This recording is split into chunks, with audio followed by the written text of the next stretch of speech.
Bueno, hola mi gente con intereses filosóficos. El día de hoy estamos estrenando esta sección y de hecho estrenando el canal. La sección yo la he titulado Argumentos Contemporáneos, que es como la versión resumidita de un título más largo que sería algo así como Argumentos Filosóficos de Kant para acá o Argumentos Filosóficos después de Hegel, una vaina así, supongo. Eh, Dadas como mis simpatías filosóficas y la manera en la que me gusta hacer filosofía. Gran parte de los argumentos que quiero exponer en esta sección los han construido filósofos y filósofas que, al igual que yo, mantienen compromisos metodológicos con lo que llamamos filosofía analítica. Obviamente no quiero ser excluyente, vamos a hablar y quiero exponer argumentos de Gadamer o de filósofos latinoamericanos como Bolívar Echeverría o incluso filósofos o filósofas que están mucho más cercanos a la teoría crítica. En mi caso, una de mis filósofas favoritas de la teoría crítica es de Angela Davis. Um, Sin embargo, sea como fuere, independientemente de mis promesas por un futuro más brillante, el día de hoy vamos a hablar de un filósofo analítico que es John Searle y vamos a hablar de su argumento a favor del realismo externo. A manera de contexto, si han estado bajo una roca los últimos 50 años o así, Searle es un filósofo estadounidense, fue profesor de la Universidad de California, ya está retirado y estuvo en el centro de los debates del significado y de la mente que se dieron en los años 70 y 80. Man fue como una figura muy importante dentro de la vida intelectual de los Estados Unidos. A modo de introducción también quisiera recomendarles tres materiales complementarios en los que Searle habla de esto que voy a exponer. Obviamente, además del libro La construcción de la realidad social, que es el libro donde estoy sacando este argumento. Lo primero que les quería recomendar es una ponencia, el texto de la ponencia que está publicado en la revista Derecho Político y esa ponencia la tradujo el profesor Luis González de la Garza, que se titula ¿Qué es una institución? Es muy bacano, es un argumento resumido de lo que voy a mostrar aquí. Además de eso, súper recomendado la ponencia que hace Searle, este sí es Searle, creo que es en la Universidad de California, no me acuerdo, una universidad de por ahí, que es Consciousness as a Problem in Philosophy and Neurobiology. Este está en YouTube y lo resubió el canal de Philosophy Overdose, que si no lo conocen se lo recomiendo durísimo, es un canal de filosofía espectacular. Sube podcasts y sube videos de filosofía, pero no, digamos, como este que estoy yo explicando, sino de los filósofos y de las ponencias que ellos hicieron, es brutal. Eh, Además de eso, también les recomiendo otro video que también está en Philosophy Overdose, que es The Logical Structure of Human Civilization. Brutal. Es brutal, ese también es de Searle. Y digamos que con esos tres materiales se pueden hacer una idea un poco más profunda de lo que voy a exponer acá. Eh, digamos que eso basta en materiales complementarios y entramos un poco ya en materia. Entonces, la pregunta de Searle es si existe el mundo real, ¿cierto? Pero eso es una pregunta que es pues medio vacía realmente porque usualmente cuando uno se pregunta como que, ¿qué es la realidad? Pues uno hace una lista de las cosas que existen. Entonces preguntarse por si existe el mundo real es, no sé, no tiene mucho sentido sin contexto. Entonces, para que le demos un poco de sentido a la pregunta, les voy a formular una paradoja. Bueno, más que una paradoja, es como una tensión que Searle identifica y que es como la intuición que lo guía a él a lo largo de su reflexión filosófica. Entonces, en el sentido común, es cierto, como que nosotros hemos heredado, digamos, yo también creo que es una herencia como la modernidad, hemos heredado una comprensión en la que hay hechos como que el agua sea H2O, o que el Sol esté a cierta distancia de la Tierra, o que las placas tectónicas se muevan de ciertas maneras que no dependen de nosotros para existir. ¿Cierto? Esos serían unos hechos brutos, no dependen de nosotros para existir. Sin seres como nosotros nunca hubieran existido. Pues sin duda alguna el agua sería H2O, el Sol estaría a cierta distancia de la Tierra, las placas tectónicas se moverían de la misma manera que se mueven ahora. Sin embargo, hay otros hechos que sí dependen de nosotros para existir. Esos serían los hechos sociales o institucionales. Tres ejemplos muy evidentes serían el Estado, el dinero y las lenguas, ¿no? Como que bueno, independientemente de la opinión que uno tenga por lo menos de Colombia como un Estado, si un Estado fallido, una nación a pesar de sí misma, como dice el libro, pues sin duda alguna, independientemente de eso, si no hubieran existido seres como nosotros, si nosotros no existiéramos, no habría estados, ni el Estado de Colombia, ni ningún otro estado. Hay que presuponer en este momento como la existencia del Estado de Colombia, independientemente si es fallido o no. Lo mismo con el dinero, ¿no? o la multitud de lenguas. Si no hubiéramos existido nosotros, seres con nuestro aparato fonador, pues no habría ninguna lengua en el universo, probablemente. O el dinero, ¿no? O sea, en un mundo sin representaciones y en el que no hubiéramos existido, es claro que no podría haber existido el dinero. El dinero es simplemente papel que hemos convenido que lo vamos a usar como intercambio, como que juega el papel de moneda, es como un traductor universal. Independientemente de eso, a pesar de que existen estos hechos que dependen de nosotros y unos que no dependen de nosotros, todos todos esos hechos son objetivos. Y esto es la tensión que Searle identifica, como que es objetivo que el agua es H2O, es objetivo, como que no depende de, no, pues a mí me gustaría que fuera carbono con nitrógeno. No, el agua son dos moléculas de hidrógeno con una de oxígeno. Es objetivo la distancia que tiene el Sol de la Tierra y es objetivo que las placas tectónicas se mueven de ciertas maneras. Pero al mismo tiempo, eso también es objetivo que el Estado existe. Como que no depende de si yo creo que el Estado existe. Obviamente hay ciertos casos limítrofes, sí. Supongo que eso se encarga la ciencia política, si es que la ciencia política se encarga de algo, pero como que es claro que el Estado existe, es objetivo que los Estados existen. Lo mismo el dinero. Si yo salgo en este momento con 5.000 pesos, que es más o menos un dólar en Colombia, y quiero comprar con esos 5.000 pesos, no sé, una bolsa de papitas, y yo voy a la tienda y le paso a la señora el billete de 5.000 pesos, no es como que la señora me vaya a decir como, pues pana, ¿a quién le importa lo que vos pensés? Como que esto no es ningún billete, esto es solamente papel. Yo solo hago transferencias con oro, es como que complicado. Y lo mismo con las lenguas, como que es objetivo que existen diferentes lenguas. Obviamente, hay unas lenguas que son más fáciles de aprender, hay unas que tienen un sistema de pronunciación diferente. Pues, evidentemente, digamos, las lenguas bantú son un gran ejemplo, pero pues es objetivo que existen las lenguas. Y ese es el problema. ¿Cómo es que podemos tener dos nociones de objetividad? ¿Cómo es que aunque hay hechos que dependen de nosotros como los hechos brutos? ¿Y cómo es que hay unos hechos que... No, perdón, me equivoqué. ¿Cómo es que aunque hay unos hechos que dependen de nosotros como los hechos institucionales o sociales? ¿Y cómo es que aunque hay hechos independientes de nosotros como los hechos brutos?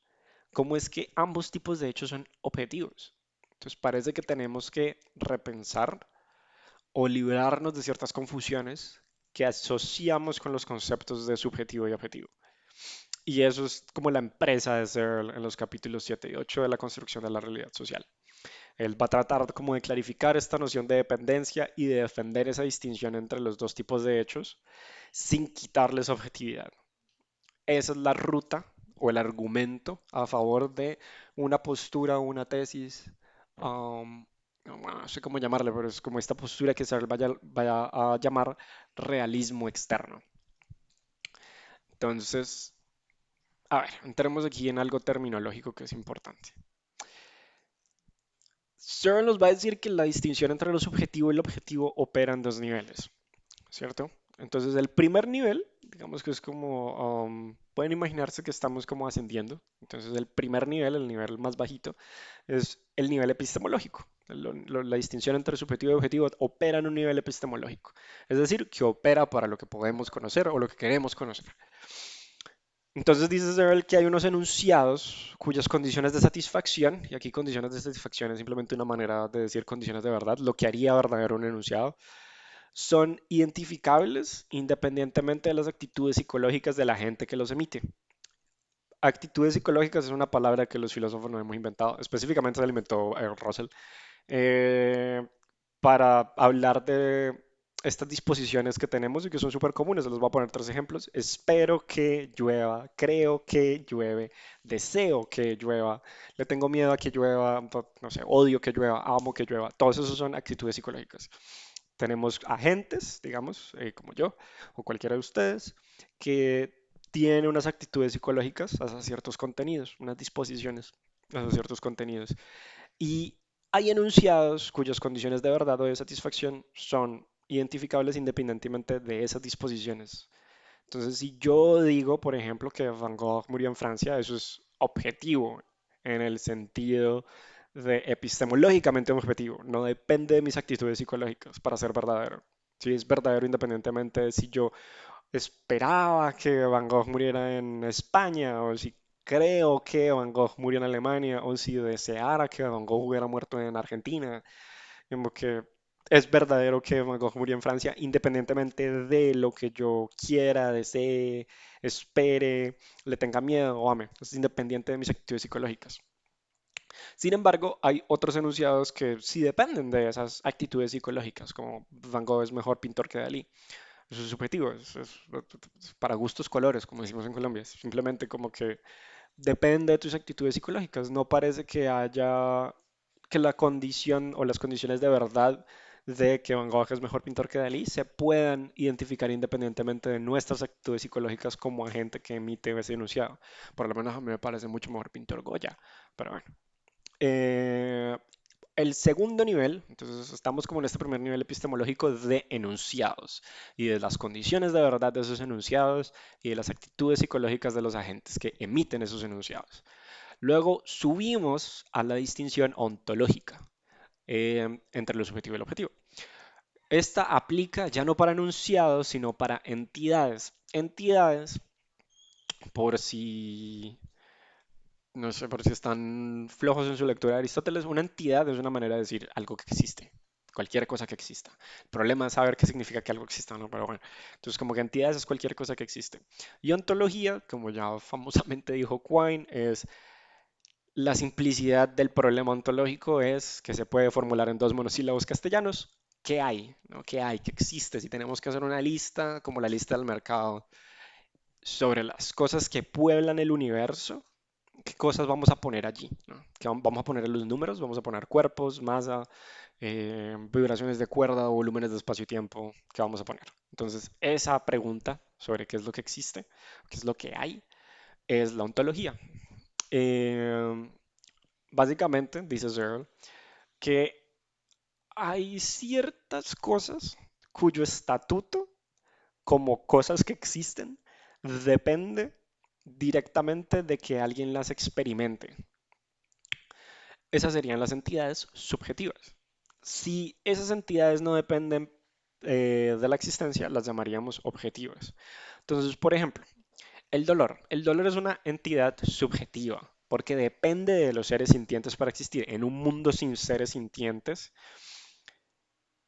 pues no habría el dolor, no habría dolor. Si en un mundo no existiera ningún ser sintiente, desde los más, digamos, complejos como nosotros, hasta los más, entre comillas, simples, eh, es claro que si no hubiera ninguno de esos seres vivos, no habría ninguna sensación y por lo tanto sensaciones como el dolor o el placer o la sensación de frío o la sensación de tener sed y querer saciar la sed, ninguna de esas sensaciones existiría. Sería imposible que existieran si no hay nadie que las sienta, son subjetivas en un nivel ontológico. Pero podemos imaginarnos ese mismo mundo sin ningún ser sintiente, y ese mundo tendría placas tectónicas y tendría la combustión del aire generaría fuego, el movimiento del agua dependería de la luna, la distancia del sol sería la misma distancia que tiene ahora de la Tierra. No sé, habría oro si cavamos ciertos metros bajo tierra, habría como un montón de cosas que no dependen de nosotros para existir. Esas cosas que no dependen de nosotros para existir son objetivas ontológicamente. Entonces esa es una distinción de dos niveles. Ahí está. Una buena manera en la que yo lo pienso bastante es con los movimientos de rotación y traslación de la Tierra y el calendario. La Tierra rota y se traslada sin importar si existimos nosotros o no, ¿cierto? Eso a la Tierra no le importa, la Tierra rota y se mueve. Pero el calendario sí depende de nosotros. Que hoy sea, por ejemplo, hoy qué día es 7 de enero, dice aquí. Hoy es 7 de enero. Que hoy sea 7 de enero depende de que existimos seres humanos como nosotros. Entonces, el calendario es ontológicamente subjetivo, pero los movimientos de rotación y traslación de la Tierra son ontológicamente objetivos. Ahora, esto es algo importante. El calendario, a pesar de que es ontológicamente subjetivo, tiene una objetividad epistemológica. Es objetivo, al menos aquí en Colombia, que hoy es sábado 7 de enero. Es objetivo, eso no depende de mi opinión. Nada, que yo quisiera que fuera 14 de junio porque es mi cumpleaños. Bueno, pana, listo, re bien. Pero a nadie le importa, al calendario no le importa que yo quiera eso, a pesar de que es ontológicamente subjetivo. Y lo mismo aplica a la inversa. Yo puedo, en efecto, digamos, prefiero la Navidad, prefiero el mes de diciembre. Y eso es algo epistemológicamente subjetivo. Entonces, el dominio ontológico de una entidad no determina su dominio epistemológico. Otro buen ejemplo es la mente. Como que la mente, si no existiéramos los seres humanos o seres sintientes como nosotros, estaría claro que no habría mentes en el universo. Entonces, las mentes son algo ontológicamente subjetivo. Sin embargo, eso no implica que no podamos tener una ciencia de la mente. No, pues para eso está la psicología, se supone. Aunque bueno, pues uno puede decir como no, la psicología es la ciencia de la conducta, pero bueno, supongamos que la psicología es la ciencia de la mente, o que puede haber una ciencia de la mente como en el sentido de las ciencias cognitivas. Bueno, ahí está. Tú tienes una distinción ontológica, es decir, que hay una cierta subjetividad ontológica, pero también tienes una distinción epistemológica, es decir, que el dominio subjetivo de algo a nivel ontológico no implica nada con respecto al dominio epistemológico. Eso es, digamos, lo más importante, es la distinción más importante para entender el argumento de Searle.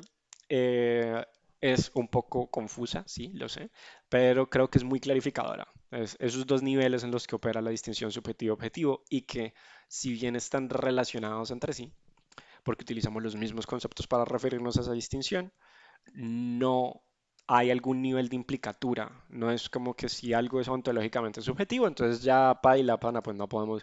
Como la mente es algo ontológicamente subjetivo y solo depende de los seres vivos para existir, pues no podemos tener una ciencia de la mente. No.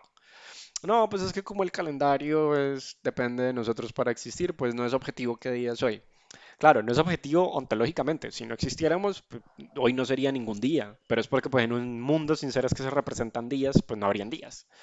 Es absurdo hablar de días, pero eso no significa que el día de hoy, en nuestro mundo actual tal como es, no sea objetivo que hoy es 7 de enero, a pesar de que a mí me guste más la Navidad, que eso sería lo epistemológicamente subjetivo.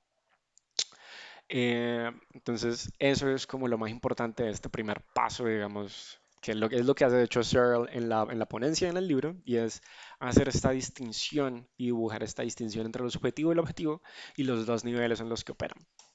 Entonces ahora Searle en el libro lo que hace es mostrarnos 6 tesis del sentido común, dice él. Eh, Algunas, para ser muy honestos, son un poco triviales, otras como que responden a una cierta comprensión normativa que tenemos de las cosas, otras me parecen profundamente problemáticas como la 2, la 4 y la 6. Pero nosotros nos vamos a centrar en la uno, que la voy a leer, y es que el mundo existe independientemente de nuestras representaciones. Y esa es la tesis que Searle llama realismo externo. ¿Ok? Las otras tesis, la segunda es la de disponemos de modos interconectados de acceder al y representarnos rasgos del mundo. Esta es la famosa tesis de la intencionalidad, muy parecida, de hecho, a como la trabaja Brentano, por ejemplo. Si les gusta la fenomenología, esto es como una idea clave de la fenomenología, la intencionalidad, el problema de la intencionalidad. Esta es problemática para mí. La intencionalidad me parece un concepto muy problemático en términos filosóficos. La tercera es que esas representaciones que nos hacemos, digamos, con nuestra mente, se pueden corresponder o no con el mundo y que su éxito o fracaso determina si son verdaderas y falsas. Esto es como una versión de la teoría de la verdad por correspondencia. Es una de las muchas versiones de la teoría de la verdad por correspondencia. Eh, que es, pues obviamente la verdad por correspondencia habla mucho de la manera normativa en la que interpretamos la verdad o la comprendemos, ¿no? Que es importante para nosotros que las cosas se correspondan con la manera en la que el mundo es. La cuarta es que hay diversos esquemas conceptuales para representarnos arbitrariamente el mundo y que algunos de esos esquemas pueden ser inconmensurables entre sí. Esta es la famosa tesis de la relatividad conceptual. La quinta es que nuestros esfuerzos epistémicos son situados. Esto pues es claramente trivial. Obviamente siempre habrá sensibilidad al contexto. El conocer siempre es un proceso contextual. Y la sexta es que los criterios para lo que es conocimiento son impersonales porque eso viene dado por cómo el mundo es y si nuestra representación es exitosa. Esto también es problemático porque no entiendo ni siquiera qué es lo que quiere decir Searle con esto, pero bueno, allá él. Si quieren leer más al respecto sobre esto, hay un libro al respecto. Yo me voy a concentrar en la uno. Entonces, el realismo externo es muy afín con la distinción entre lo subjetivo y lo objetivo en un nivel ontológico. Son como unos parientes semánticos, van ahí junticos, son muy panas, salen a tomar los viernes. Pero esa afinidad que tienen, ese parecido que tienen, no es sinonimia. ¿Ok? ¿Eso qué significa? Pensémoslo de esta manera. El realismo externo nos dice que el mundo existe independientemente de nuestras representaciones. Esa es la tesis del realismo externo, la que acabamos de ver, la tesis uno de aquí. El mundo existe independientemente de nuestras representaciones. La otra distinción, la distinción de lo subjetivo y lo objetivo a nivel ontológico, nos dice que es constitutivo para ciertas entidades, para ciertas cosas que consideramos como existentes, el poderlas experimentar. Que solo si experimentamos esa cosa existe. Son dos cosas completamente diferentes, como pueden ver. ¿Por qué? La inversa no es cierta. Es obvio, obviamente, eh, como que ciertas entidades no requieran ser experimentadas para existir, implica, en uno de los muchos sentidos de la palabra implicar, que hay una realidad que es externa a nuestros sistemas de representación. Eso es algo obvio. Sin embargo, la inversa no es cierta. Hay cosas que pueden existir independientemente de la representación, pero no son independientes de la experiencia. Y aquí la gama de sensaciones vuelve a aplicar. El olor del café. Tú cuando hueles el café, solo estás oliendo el café y punto. No te representas a ti mismo oliendo el café o el dolor. Tú no te representas a ti teniendo dolor, tú padeces el dolor. ¿Sí? De la misma manera que, digamos, si alguna vez se han tatuado, uno padece el dolor de la aguja en la piel. Uno no se representa a uno mismo teniendo ese dolor para que el dolor exista, ¿no? Es independientemente de la representación, pero no es independientemente de la experiencia. Y por eso mismo, digamos que la tesis del realismo externo, esta tesis, la primera, no es lo mismo que la distinción que hacía Searle entre lo objetivo y lo subjetivo a nivel ontológico. A propósito, digamos aquí una cita de Searle, que es la objetividad ontológica implica el realismo externo, porque la independencia respecto de la mente implica la independencia respecto de la representación, pero no la inversa. Es decir, que algo sea independiente de la representación no implica que sea inverso de la mente, no implica que sea independiente de la mente. Ahora, Searle caracteriza con 5 expresiones el realismo externo a lo largo de los capítulos 7 y 8, digamos, del el libro. Yo las recolecté aquí eh, para que las analicemos. Sin embargo, eh, antes de entrar en eso, les voy a decir qué no es el realismo externo para que estemos claros con a lo que apuntan las definiciones. Entonces, como que en primer lugar, el realismo externo no es una teoría de la verdad. No nos va a decir que la verdad sea así o asá, que la podemos descubrir de esta manera. No, eso no es el realismo externo. Tampoco es una teoría del conocimiento, no nos da condiciones suficientes necesarias para comprender el concepto de conocer o para responder la pregunta de qué significa conocer. Y tampoco el realismo externo es una teoría del lenguaje, no nos va a responder la pregunta de qué es el significado, qué significa, o el significado de significado, como el famoso artículo de Putnam. No nos va a responder esa pregunta. El realismo externo no es ninguna de esas cosas, ni es una teoría de la verdad, ni es una teoría del conocimiento, ni es una teoría del lenguaje. El realismo externo nos dice que la realidad, el mundo, el cosmos, o como le queramos poner a la realidad de lo que existe, la totalidad, a todas las cosas que existen, todas, absolutamente todas, tienen una manera de ser independiente de nuestras representaciones. Eso es el realismo externo. Esto es una tesis que si ustedes le quieren poner un apellido, pueden poner que es metafísica. Es una tesis metafísica, es una tesis sobre la totalidad, todo lo que hay, absolutamente todo. Las 6 maneras en las que Searle, perdón, las 5 maneras en las que Searle habla de esta tesis son las siguientes. Entonces, primero nos dice que la realidad no depende de la intencionalidad en forma alguna. Nos dice que la realidad existe fuera de o externamente a nuestro sistema de representación. Esto obviamente es una metáfora, no es como que nuestro sistema de representación exista en algún sentido físico existir y como que apresa la realidad. No, es más en el sentido de que la realidad excede lo que podemos representar. En ese sentido está como por fuera de, es algo que excede nuestras representaciones o nuestros mecanismos de representación. También dice que existe una realidad totalmente independiente de nuestras representaciones, esto es bastante claro. Esta es mi favorita. Las cosas tienen una manera de ser que es lógicamente independiente de todas las representaciones. La cursiva es de Searle, by the way. Esta es otra muy buena y es que la realidad no está lógicamente constituida por representaciones. Entonces, esta es la cuestión. Lo que Searle nos dice es que el realismo externo, al ser una tesis metafísica, no nos dice cómo es la realidad, no nos dice que la realidad tenga, em, objetos que se dan o se presentan en el espacio, o partículas sin masa, o volúmenes de espacio-tiempo, o vibraciones de cuerda. El realismo externo no está hablando de eso. Eso es algo de ciencia, allá la ciencia. El realismo externo está hablando de algo mucho más profundo, y es que esa realidad, sin importar si tiene objetos en el espacio o partículas sin masa o volúmenes de espacio-tiempo, lo que sea, esa realidad, independientemente de cómo la representemos, existe. Hay realidad independientemente de la representación. La realidad, el universo, el cosmos, la totalidad de lo que existe, no está constituido por la manera en la que lo representamos. No es necesario para que el universo exista o la realidad exista que nos la representemos de cierta manera. Ese es el punto del realismo externo. Siendo este el caso, la lección, o entre comillas la lección, digamos, de Searle, es que el realismo solo nos está diciendo que el mundo tiene una manera de ser y que mundo, ahí el mundo, ese sustantivo, carece de referencia. En esto, quienes somos, digamos, hablantes del español, tenemos una ventaja, y es que en nuestra lengua existe la impersonalidad gramatical. Cuando nosotros decimos llueve a cántaros, mañana hará calor, se avisaron los términos y condiciones, está temprano, hay impersonalidad gramatical, porque no tiene sentido preguntar quién llueve a cántaros, quién hará calor. ¿Quién avisó los términos? Bueno, eso sí tiene sentido. ¿Quién avisó los términos y condiciones? Sí tiene sentido. O ¿quién está temprano? Son preguntas sin sentido porque se entiende cuando alguien dice que llueve a cántaros, que simplemente pues está lloviendo a cántaros. No hay un sujeto, no hay algo que tú puedas señalar y decir, sí, mira, es que esto llueve a cántaros. Esto es algo que Quine llama, por lo menos en palabra de objeto, el mito del museo.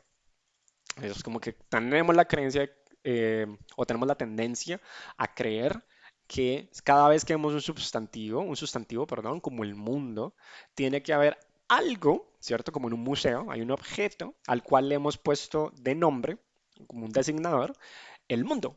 Entonces, cuando hablamos de la mente, es que tiene que haber una vaina como una entidad, una cosa a la que le pusimos la mente. No, no es necesario. Y el español, como que en ese sentido, o el castellano, pues, en ese sentido es bastante claro.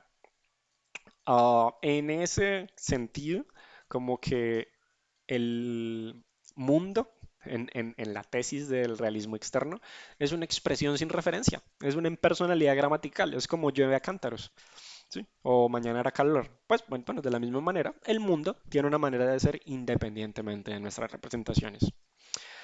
Ahora bien, el texto de Searle tiene dos partes. La primera es básicamente una pelea contra los posibles oponentes del realismo externo. A mí esa parte no me gusta, para serles completamente honesto, es muy mala porque Searle comete el hombre de paja un montón de veces. Él no contraargumenta explícitamente, digamos, contra Derrida o contra Maturana o contra autores y argumentos concretos, sino que el man se inventa como, hay gente que puede creer esto, entonces esto está mal porque pues sí, LOL. Pero pues también es un hombre de paja, es como una manera muy barata de contraargumentar contra las posiciones contrarias. Pero bueno, todos caemos en falacias, nada que hacer. La segunda parte, que es la parte más chévere, es una parte constructiva. En ella Searle distingue, digamos, entre tesis empíricas y las condiciones de posibilidades de tesis empíricas. Y argumenta a favor de que el realismo externo es una condición de posibilidad de las tesis empíricas, no una tesis empírica. Y nos vamos a ocupar de esa segunda parte. A partir de ahora vamos con la segunda parte. En el prólogo, esto es un poquito de historia que me parece chévere. Hace muchos años, Kant escribió un libro que se titula La crítica a la razón pura. Y Kant escribió en un pie de página que era un escándalo filosófico que no pudiéramos dar una prueba del mundo exterior a nuestras mentes o del mundo externo a nuestras mentes. La tengo aquí, se las voy a leer y sigue siendo un escándalo en filosofía y del entendimiento humano en general el tener que aceptar solo por fe la existencia de las cosas exteriores a nosotros.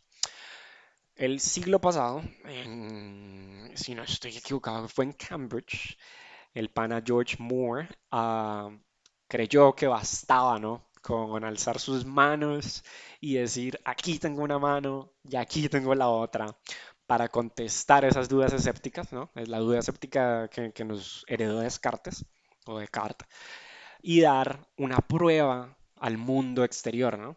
Como el título exterior, como el título de la ponencia de Moore. Entonces él dijo, ya, acabé este escándalo filosófico, solamente tuve que levantar mis manos y he allí la prueba. Sin embargo, tanto el escándalo como lo plantea Kant y la respuesta de Moore son problemáticas. ¿Por qué tenemos la sensación de que hay algo que falta en la respuesta de Moore? O sea, si de verdad creemos que no tenemos prueba a favor de que existe el mundo externo y alguien simplemente llega y alza las manos y dice como, obvio existe el mundo externo, pana, mira, aquí hay una mano, aquí hay una y otra, hay al menos dos objetos en el mundo externo, por lo tanto el mundo externo existe, que de hecho ese es el argumento de Moore. Si alguien nos dice eso, ¿por qué sentimos que hay algo que falta todavía en la respuesta? ¿Por qué parece que ese escándalo, como lo plantea Kant, no lo podemos solucionar, pero al mismo tiempo nos sentimos tan impulsados a darle una respuesta a Kant? Eso ni siquiera es de Kant, eso es un problema de Descartes, esto lo venimos arrastrando desde el inicio de la modernidad, desde que se cayó la iglesia prácticamente, desde que Dios dejó de ser el garante de la realidad, digamos, la manera en la que uno le resumen, bastante mal a mi parecer, pero bueno, digamos que funciona, la manera en la que funciona la filosofía medieval cuando inicia la filosofía moderna y, digamos, la figura de Dios deja de ser un garante de la verdad, ¿por qué este problema nos vemos tan impulsados a responder si existen las cosas exteriores a nuestras mentes? Searle, de una manera bastante clarificadora, creo yo, nos dice que esa demanda, ese impulso por justificar un marco de referencia desde dentro del mismo marco de referencia es un sinsentido. ¿Por qué? Y esto es otra cita de Searle, y es que el mero planteamiento del desafío presupone de uno u otro modo lo desafiado. Entonces, ¿qué es lo que quiere decir Searle con eso tan críptico? Lo siguiente. Entonces, damos dos ejemplos al respecto de eso de presuponer lo desafiado, ¿no? Entonces, si alguien llega y les dice que la lengua inglesa o la castellana es gramatical o no es gramatical, sería algo un poco raro, ¿no? Como que imaginemos que alguien está discutiendo con ustedes y les dice, pana, vos puedes defender que la lengua inglesa o, bueno, la lengua castellana es gramatical, como que sabías que la lengua castellana no es gramatical. Sería raro tratar de darle un argumento a favor de la gramaticalidad de la lengua castellana a alguien, porque obviamente cualquier oración en el castellano sí presupone, hay ciertos criterios que ya están dados de gramaticalidad. Una oración dentro de la lengua, una oración dentro de ese marco de referencia que es hablar una lengua, digamos la castellana en este caso. Pero la lengua como el marco de referencia no puede ser gramatical, porque ella es la condición que determina, o, bueno, realmente no determina esto, la verdad aquí la puse mal, me excuso, posibilita que algo sea gramatical o no. Si no hubiera una lengua, pues no habría gramaticalidad en lo absoluto. Es absurdo tratar de justificar la gramaticalidad de una lengua desde esa misma lengua. Las oraciones de una lengua pueden ser gramaticales, la lengua no. Lo mismo pasa con la racionalidad. Esto fue un debate que fue recandente en los 70 y no estoy mal, no recuerdo bien, pero cuando sea que Rawls haya sacado una teoría de la justicia, ahí se encendió este debate de la racionalidad. ¿Por qué? Porque había una tendencia a preguntar como, bueno, ¿cuál es tu argumento a favor de la racionalidad? Y el problema es que dar un argumento consistente ya presupone unos criterios de racionalidad. La racionalidad es el marco de referencia que determina lo que es un argumento consistente o no, lo que es evidencia o prueba de. Entonces, como que esto es importante porque, digamos, esos marcos de referencia, ya sean las lenguas o la racionalidad o lo que sea, fijan el dominio de lo gramatical o de los argumentos o de la evidencia o de las pruebas. ¿Sí? Es constitutivo de una oración para estar bien formada el presuponer una lengua de la cual hace parte y en ese sentido presuponer una gramática. Pero una lengua no necesita una gramática que no necesita justificar su propia gramaticalidad. La lengua es gramática, ni siquiera tiene sentido decir que la lengua es gramatical. Las oraciones son las gramaticales. La lengua simplemente está allí, es algo que está dado, pana. Lo mismo ocurre con la racionalidad. Es constitutivo de los argumentos del ser racionales, pero es simplemente porque lo que llamamos argumento, prueba o evidencia ya presupone unos criterios de racionalidad. Obvio, el argumento puede ser malo, puede ser falaz, puede haber una prueba que esté viciada, como en el derecho, o puede haber una evidencia que esté contaminada. Ese no es el punto. El punto es que para que justamente el argumento sea falaz o para que justamente la prueba esté viciada o la evidencia esté contaminada, ya estamos presuponiendo, para que haya ese error, ya tenemos que presuponer lo correcto. Y presuponer lo correcto es presuponer la racionalidad, es presuponer justamente el marco de referencia. En ese sentido, y esta es la tesis, digamos, de Searle, lo mismo ocurre con el realismo externo, o al menos eso es lo que quiere decirnos Searle. Para comprender esto mejor, pensemos en la prueba de Moore. Si digamos yo les digo que el enunciado X o Y representa correcta o incorrectamente el mundo, pues bueno, listo, no hay problema. Si yo digo que en este momento está lloviendo y en efecto está lloviendo, pues listo, pues el enunciado es verdadero. Si digo que en este momento está haciendo calor y pues no está haciendo calor, pues ese enunciado es falso, ¿cierto?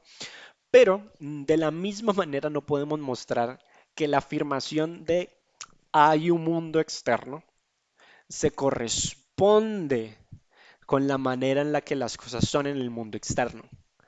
Porque hacer eso ya es presuponer que hay un mundo externo al cual esa oración se corresponde o deja de corresponder.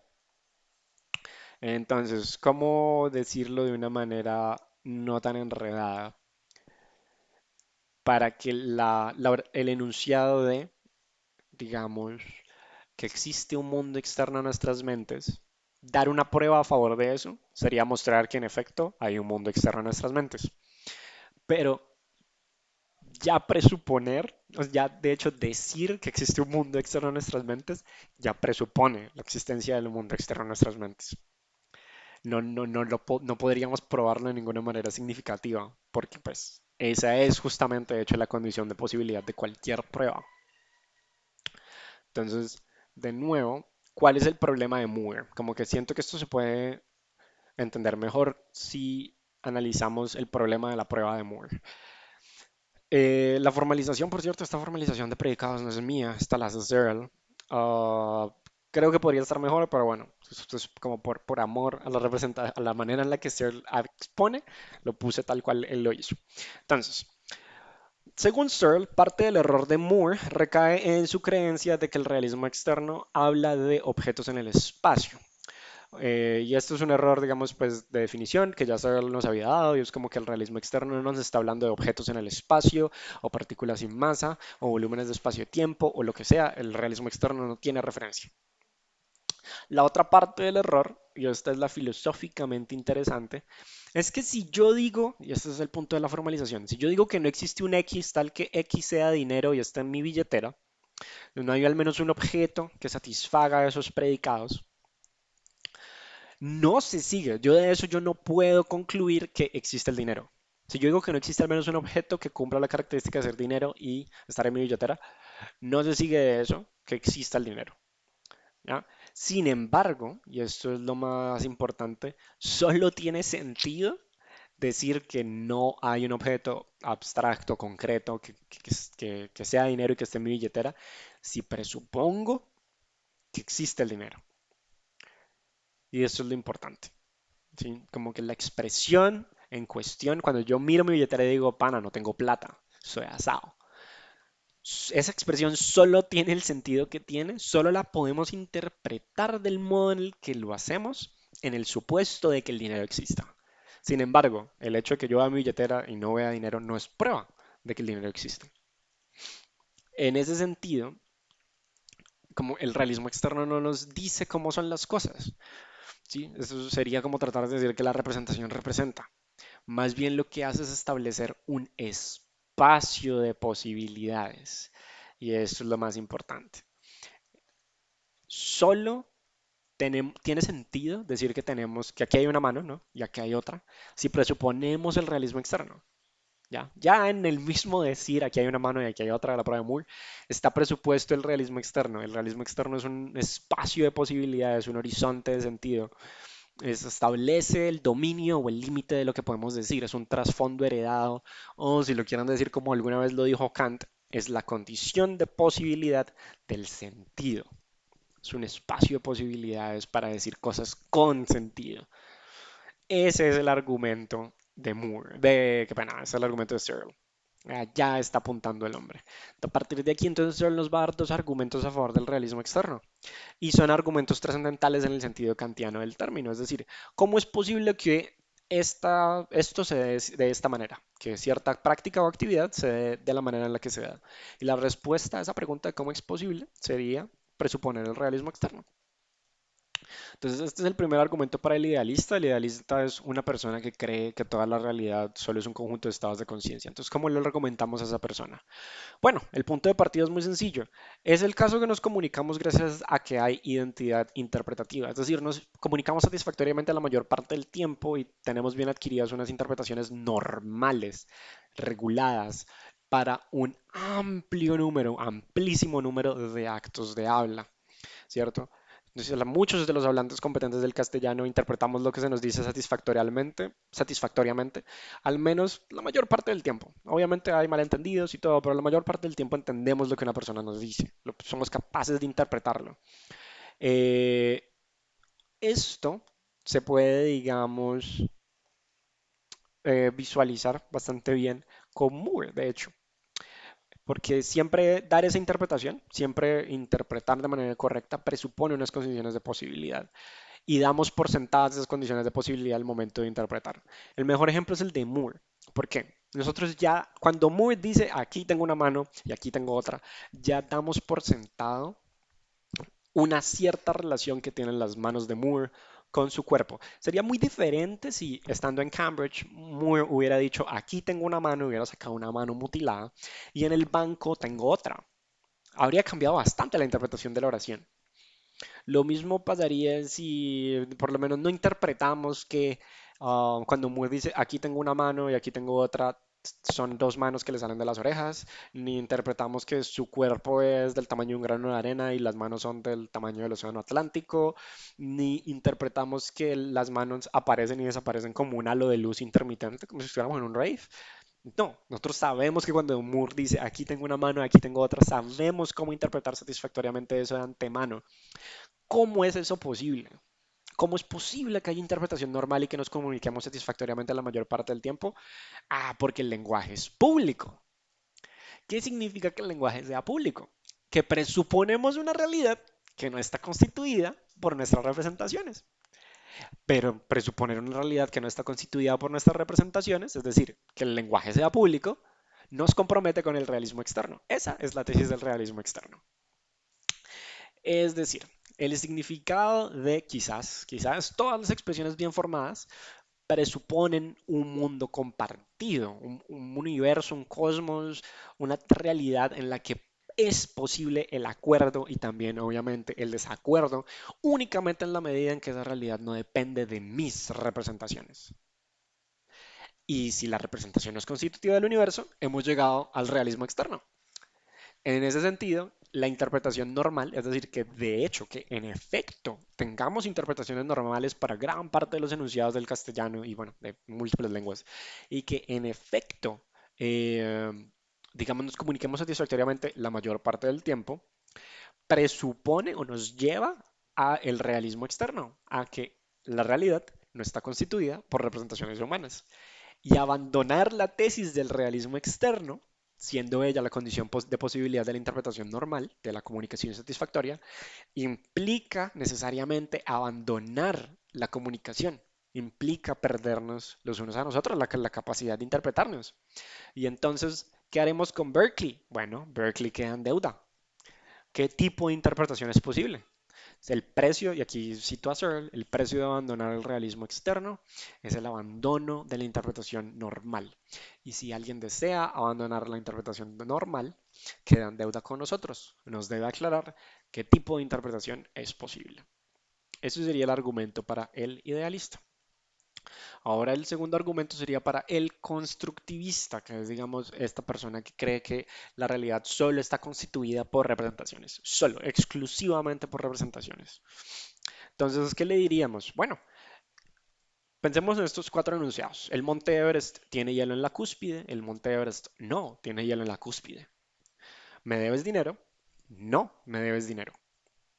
Entonces, Es evidente que pues, digamos como que en este mundo al menos, el monte Everest tiene hielo en la cúspide y pues en este momento hay una persona que me debe dinero. ¿Sí?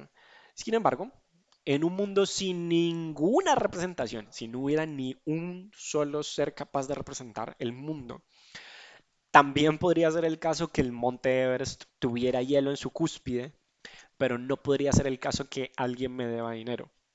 ¿Sí? ¿Por qué? Pues porque es que nadie le puede deber nada a nadie en un mundo sin representaciones. La deberle algo a alguien, específicamente deberle dinero, ya implica una amplia gama de representaciones y de prácticas. El dinero, las obligaciones financieras, solo tienen sentido si hay una manera en que podamos representar esas cosas como existiendo, es decir, que son subjetivas ontológicamente. Tenemos que entificarlas, tiene que haber entificación, tenemos que representárnoslas como existentes para que existan. Y siendo ese el caso, hay al menos dos enunciados que muestran que nuestras representaciones no son constitutivas de la realidad. Es decir, los enunciados 3 y 4 necesitan de la existencia de las representaciones para ser interpretables. Si no hay representaciones, que alguien me deba o no me deba dinero, no es posible comprenderlos. Si no hubiera ningún ser vivo y alguien por ahí de alguna manera, no sé, dijera como que "Ay, no, nadie le debe dinero a nadie". Pues sí, obviamente, porque pues no hay manera de que alguien le deba dinero a nadie en un mundo sin representaciones. En ese sentido, las representaciones se vuelven constitutivas de los enunciados 3 y 4 sobre el dinero, pero no de los enunciados uno y 2. Y en ese sentido, los enunciados uno y 2 son enunciados que prueban que al menos esos dos enunciados no requieren representaciones para ser verdaderos. Eso es un buen argumento, claro. O al menos a mí me parece un buen argumento. Eh, Además de esto, bueno, eh, y esto se los dejo de tarea porque realmente no quiero extenderme mucho más.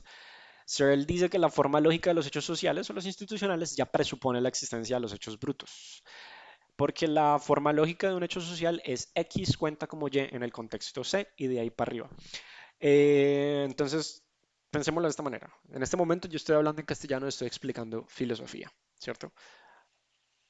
Pero de hecho lo que estoy haciendo, ¿no? Esto es, digamos, un Y. Estoy hablando castellano explicando filosofía en este contexto. Pero realmente lo que estoy haciendo son sonidos con mi aparato fonador. Y en este contexto, resulta que hacer esos sonidos con mi aparato fonador cuenta como explicar filosofía. Lo mismo, alguien hace unos sonidos con su aparato fonador y eso cuenta como hacer una promesa en cierto contexto. Pero hacer una promesa, este X, en cierto contexto, cuenta como casarse. Y casarse cuenta como o adquiere ciertos beneficios, ¿no? Pues, poder afiliar a la persona, la distribución de los bienes y cuerpos, etcétera, etcétera, en ciertos contextos legales, al menos en el contexto legal colombiano. Entonces, de ahí para arriba. Pero de la misma manera como podemos escalar todo lo posible con, digamos, esta forma lógica de los hechos sociales, esa forma lógica al final tiene que, según Searle, ese es el argumento de Searle, tiene que recaer en algún hecho bruto, recae en este movimiento de mi aparato fonar, en mis cuerdas vocales, en unos sonidos que yo hago con timbre, con ritmo, recae al final en un hecho bruto que no depende de mí para existir. El sonido habría existido así yo no lo estuviera haciendo como aparato fonador y el sonido sería tono y timbre y ritmo, probablemente. Pero que en este momento yo haga como aparato fonador estos sonidos que tienen tono y timbre y ritmo, cuente como hablar castellano. Pero hablar castellano solo existe porque existimos nosotros. Y sin embargo, es claro que si no hubiéramos existido nosotros, pues el sonido y los movimientos del timbre y del tono con ritmo habrían podido existir perfectamente. Se supone que el sol hace un montón de bulla y simplemente no lo escuchamos porque el sonido no viaja en el vacío. Entonces, al final, ¿qué fue lo que hizo Searle? Y con esto cerramos. Entonces, antes de entrar a lo que hizo, ¿qué no hizo? El man no argumentó que el realismo externo sea verdadero. El man mostró que es una condición de posibilidad. Son dos cosas diferentes. Por otro lado, no atacó la existencia de lenguajes privados ni el solipsismo. Searle no dijo que todas las expresiones de nuestro lenguaje son públicas. Dijo que la mayoría son públicas. Tampoco mostró que todas las interpretaciones del lenguaje tengan una interpretación normal. No, digo que la mayor parte del tiempo nos comunicamos satisfactoriamente porque la mayor parte del tiempo pues nos interpretamos satisfactoriamente gracias a que hay una interpretación normal. Ahora bien, sí argumentó que estamos comprometidos con el realismo externo al usar el lenguaje y eso implica que el lenguaje tiene que ser público. También mostró que el realismo externo queda como un trasfondo heredado o lo que yo llame este dominio de sentido o este horizonte de sentido.